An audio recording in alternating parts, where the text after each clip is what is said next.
Kaum muslimin wal muslimat yang saya hormati dan saya cintai. Fenomena saat ini baik dalam pemberitaan lewat media TV, media Facebook, IG ataupun video TikTok dan lain sebagainya. Seringkali terjadi atau kasus-kasus yang sangat bikin hati kita miris. Terkhusus dalam kehidupan khususnya menyangkut lawan jenis, baik itu sudah dalam ikatan rumah tangga ataupun yang masih sebatas hubungan yang notabene dalam masyhur ataupun sangat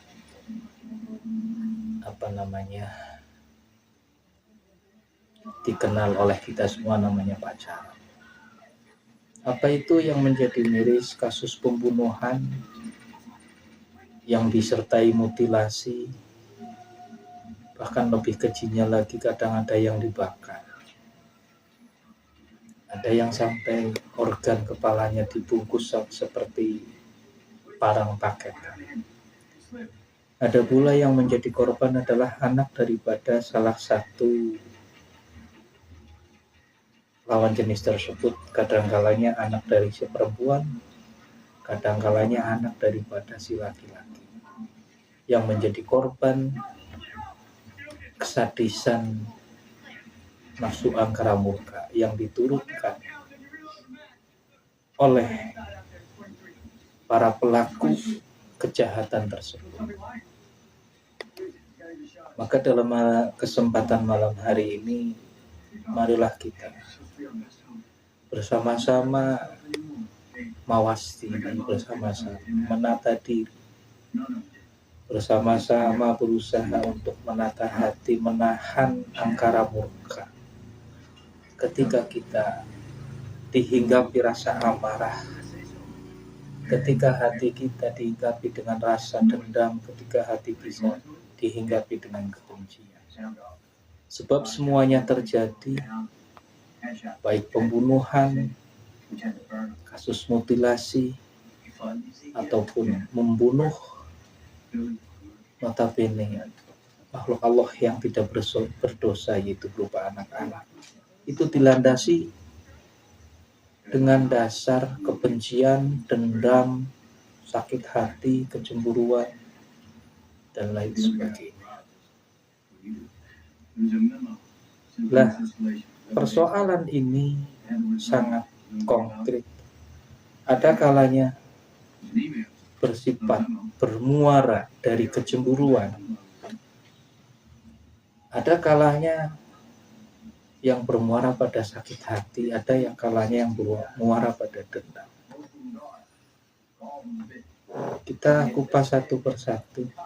Ada kalanya yang bersifat dari kecemburuan, baik seorang laki-laki pada istrinya, suami pada istrinya, ataupun sebaliknya.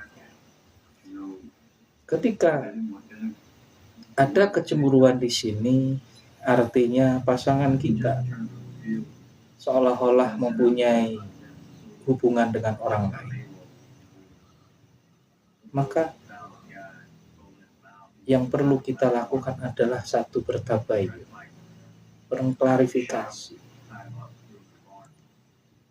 Jangan mengikut, jangan menuruti hawa nafsu angkara murka, mengikuti buruk prasangka yang akhirnya tambah menyala-nyala,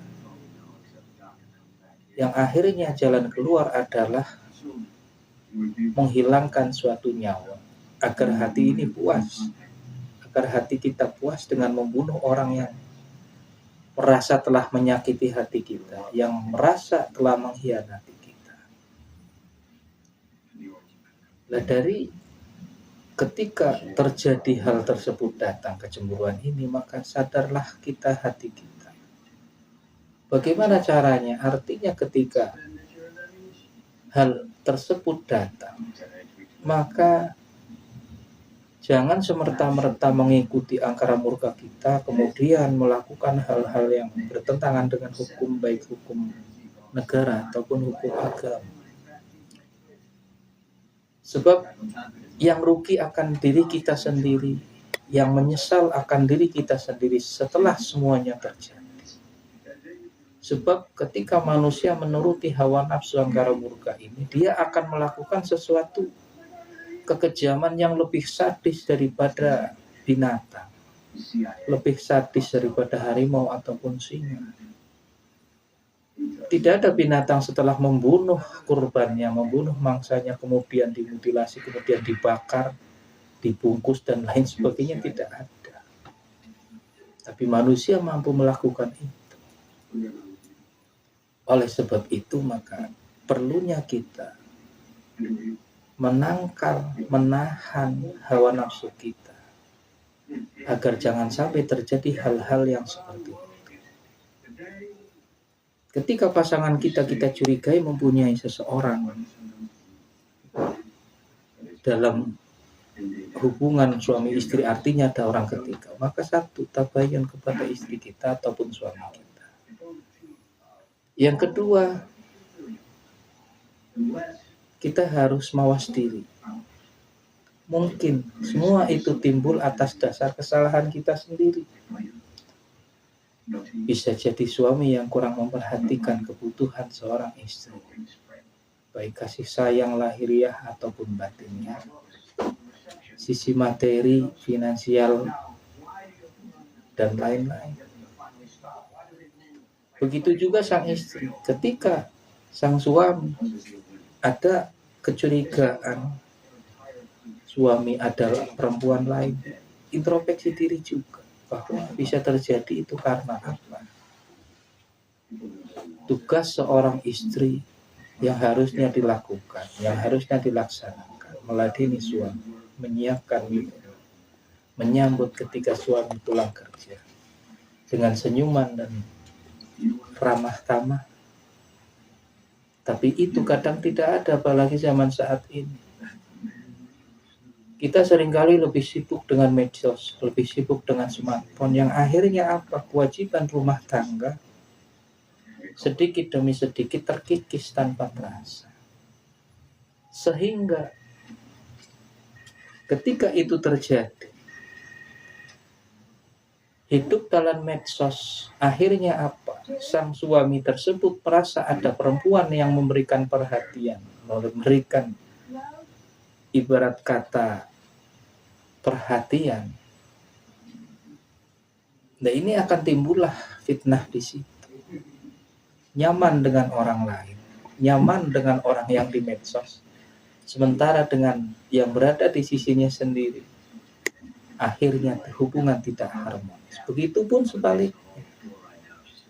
Ketika sang istri sibuk dengan medsos, dengan TikTok dan lain sebagainya, yang tadinya awal mula ingin membantu taraf ekonomi dengan menghasilkan penghasilan dari menjadi kreator, justru kadang-kala menjadi bumerang pada diri kita sendiri.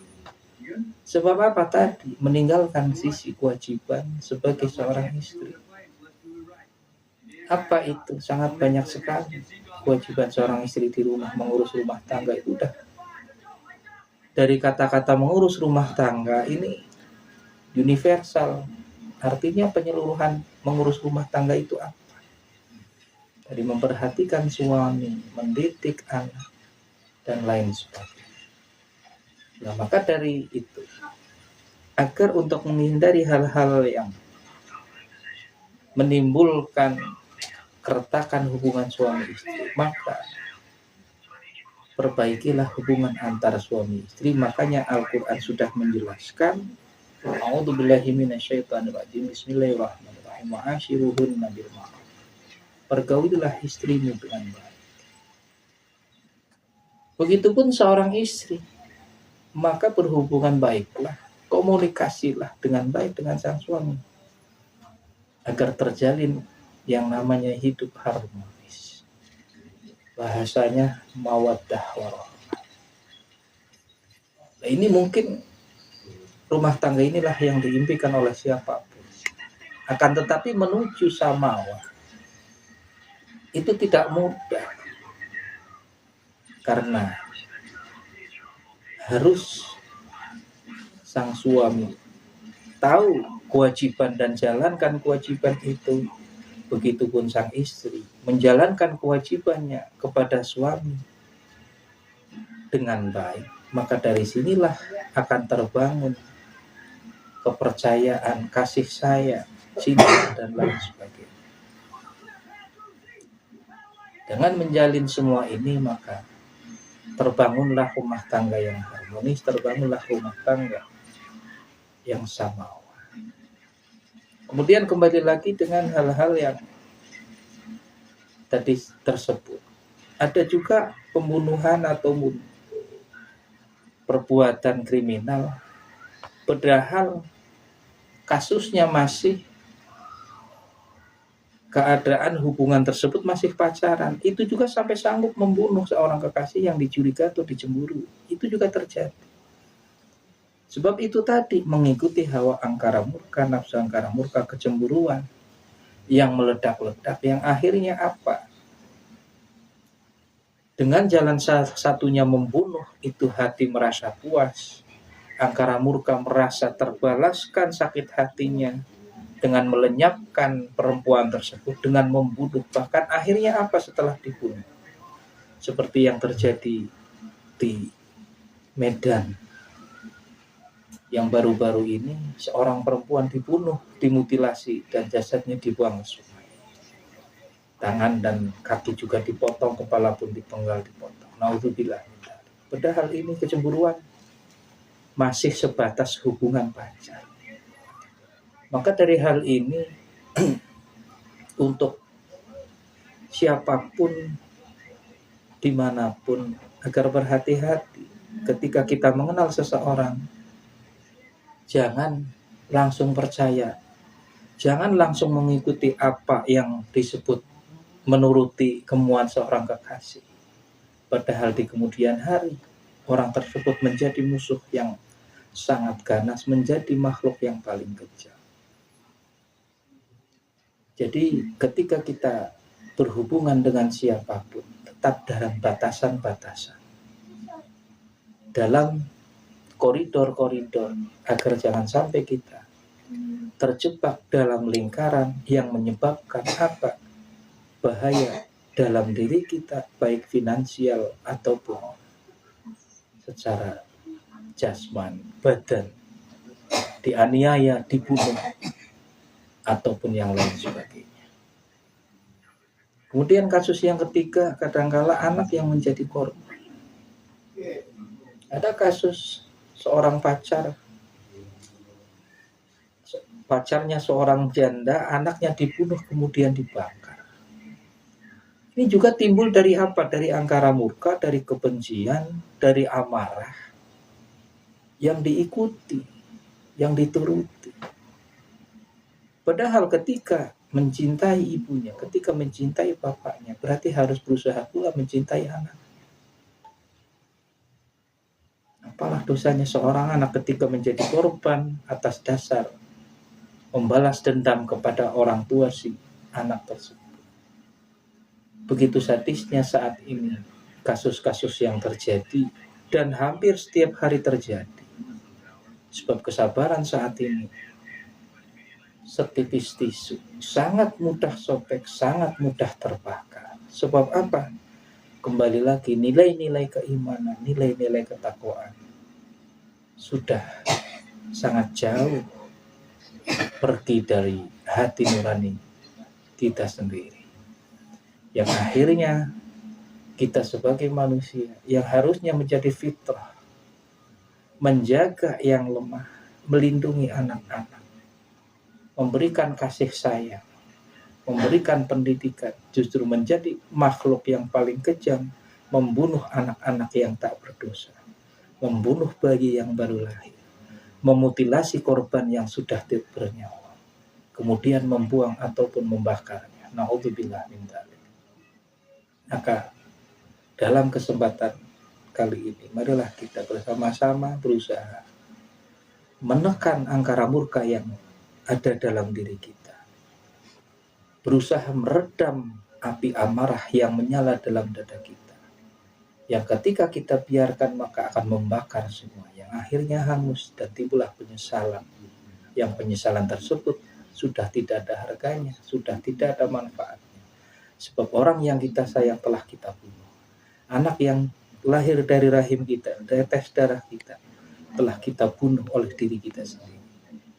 Maka tidak ada obat terkecuali adalah meningkatkan ketakwaan, keimanan, sadar diri, bersabar atas musibah apapun, baik dikhianati, baik dicaci maki, baik kita ditipu dan lain sebagainya. Agar apa? Kita terhindar dari terbakar oleh amarah, menuruti angkara murka, yang akhirnya kita akan bertambah hancur. Yang tadinya hanya timbul sakit hati, tapi kita akan menjadi pesakitan, masuk dalam buina naudzubillah min dzalik, yang akhirnya apa?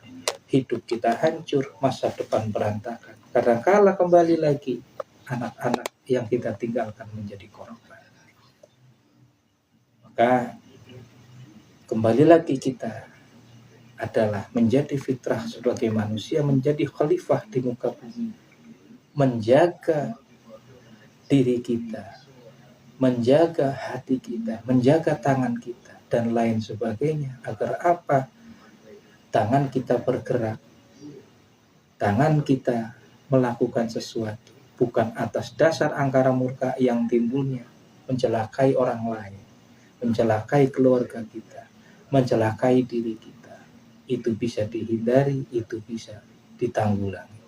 Semoga Allah Subhanahu wa Ta'ala selalu melimpahkan hidayah kepada kita, memberikan rahmat kepada kita, melindungi kita semua, diselamatkan dari hal-hal negatif, diselamatkan dari mara bahaya, diselamatkan dari hati yang terbakar oleh angkara murka, diselamatkan dari hati yang menuruti hawa nafsu, dan akhirnya kita menjadi hamba Allah yang sejati, mencari ridha Allah yang sejati, sesuai dengan ayat, ya ayyatuhan nafsul mutmainnah irji'i ila rabbiki radiyatan mardiyah fadkhuli fi ibadi wadkhuli jannati.